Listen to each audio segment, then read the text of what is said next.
안녕하세요. 오늘은 여러분과 함께 좀 가벼운 주제를 가지고 이야기해 보도록 하겠습니다. 제가 얼마 전에 지인을 만났는데요. 저에게 뭐 물어봐도 되냐고 이렇게 얘기하셨는데 그분은 교회를 다니지 않는 분이세요. 교회를 상당히 싫어하는 분입니다. 그런데 그분께서 저에게 질문을 아주 돌발적으로 하셨어요. 뭐라고 했냐면 교회에 피를 치면 왜 있는 거예요? 네, 이건 무슨 말일까요? 빈정거리는 거죠. 네, 비아냥거리는 말입니다. 교회가 그렇게 하나님을 믿고 의지한다면, 하나님의 능력을 믿는다면 왜 피레침을 거기다가 설치했을까? 이 얘기예요.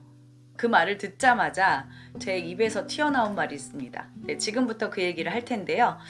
자, 여러분, 종교개혁을 일으킨 마르틴 루터는 친구가 벼락에 맞아서 그 자리에서 죽는 사건을 눈앞에서 목도합니다.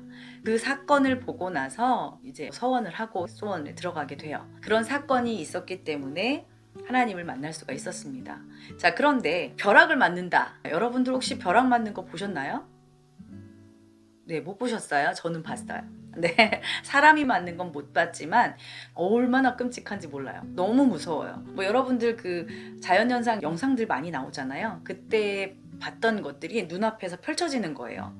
뒤에 보면 제가 그린 나무가 있거든요. 이런 나무가 오래된 고목인데 그 나무에 벼락이 떨어지는 걸 제 눈으로 봤어요. 하늘에서 막이 손이 이렇게 쫙 내려가는 것 같은 그런 모습을, 그때가 중학교 1학년이었는데 그걸 눈으로 보면서 정말 자연이라는 건 너무나 무섭구나라는 생각을 했습니다. 그런데요, 왜 교회에다가 피리침을 했을까? 라고 질문을 했는데 그 아주 짧은 시간에 당연하게 제 입에서 나왔던 이야기가 있어요. 그것은 건축법상 그렇게 해야 되기 때문에 하는 거예요. 라고 얘기를 했어요. 맞을까요? 네, 맞습니다. 네. 건축법상 어느 정도 높이가 되면 무조건 피뢰침을 설치해야만 됩니다. 그러면 이것에 대해서 어떻게 성경은 설명하고 있느냐? 피뢰침을 설치한다는 건 내가 믿음 없음을 드러내는 거 아니냐? 그러면 하나님을 믿지 못하는 거 아니냐? 라고 이야기를 하실 수 있습니다. 그런데 신명기 22장 8절에 보면요. 집을 지을 때는 지붕 위에 난간을 설치하라고 하나님이 직접 명령하셨습니다. 안전하게 난간을 만들어서 보호해라.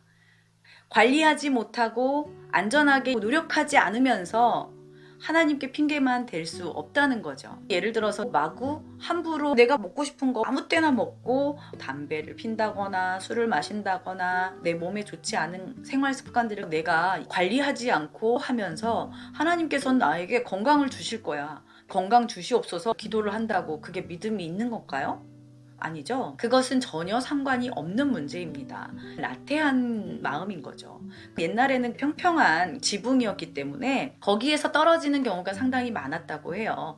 그래서 난간을 설치하라고 하셨던 거예요. 자, 예를 들어 봅시다. 하나님께서는 물론 우리의 생사화복을 주장하시지만 의사와 약도 주셨어요. 아프면 의사를 찾아가서 이렇게 아파요 라고 얘기를 해요. 그러면 의사는 약을 처방해 주죠. 그 약을 가지고 와서 먹으면서 또 내가 그 건강한 몸을 빨리 회복할 수 있는 조건을 만들어야겠죠.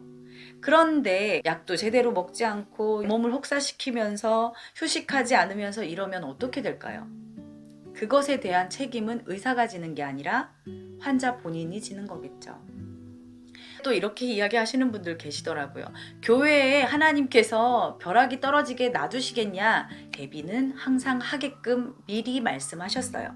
이렇게 해라, 저렇게 해라, 그렇지 않으면 이렇게 되니까 이렇게 해라 라고 자세하게 설명하고 친절하게 애써서 나열해 주고 계십니다. 그게 다 성경 안에 있다는 거죠. 그런 것처럼 피뢰침은 낙뢰로부터 안전하게 보호해 줄 수 있는 장치이기 때문에 그것을 빼내고 너의 믿음을 보여라 이렇게 말씀하지 않는다면 우리에게 믿음을 가져라 라고 이야기하지만 그것은 믿음과의 별개의 문제라는 거죠. 교회가 첨탑을 세우고 그 위에 십자가를 달고 그 위에 또 피뢰침을 달고 이렇게 하는 것은 안전에 대해서 너희들도 생각하고 지켜라 라고 말씀하신 것처럼 하나님께서 명령하신 안전에 대한 수칙을 지키는 것이고, 자연재해라든가 자연적인 것, 초자연적인 것들은 우리가 어찌할 수 없는 것이라고 생각이 듭니다. 하나님께서 어떻게 해주시기를 우리는 기대할 수밖에 없고 기도할 수밖에 없습니다. 죄인들이 얼마나 많으면, 죄를 교회가 얼마나 많이 지으면 벼락을 무서워하냐 이렇게 얘기하는데요. 네, 그런 말들을 들으면 참 마음이 아픕니다. 그런 문제로 빈정거리는, 교회를 조롱하는 말들에 좌지우지 되지 마시고 하나님 말씀을 잘 지켜 믿음을 보일 수 있는 우리가 되시기를 바랍니다. 우리는 교회 피뢰침을 설치하고 안 하고 이런 걸 떠나서 건축물에 피뢰침을 설치하는 것은 당연한 거다. 그것에 대해서 조롱한다거나 그것에 대해서 의문을 품는다거나 하는 것은 어리석은 생각이다 라는 결론에 도달했습니다. 저는 지인의 질문에 바로 대답할 수 있었는데요. 대답할 수 있으신가요? 저희 주변에는 그런 사람들이 참 많아요. 교회가 이렇잖아, 교회가 저렇잖아. 그러기 때문에 안타깝기도 하지만 그것에 대해서 정확하게 이야기해 줄 수 있는 내 자세가 돼야 되겠다. 그리고 그 사람들에게 내 행동을 잘해서 보여줘야 되겠다라는 생각을 하기도 합니다. 내가 평소에 고민하고 생각해 본 적이 있어야 되겠죠. 그래서 여러분들이 조롱당하지 않는 신앙인들, 그리고 믿음이 그대로 행동으로 보여지는 그런 저와 여러분들이 되시기를 바랍니다. 감사합니다. 오늘은 여기까지 하겠습니다.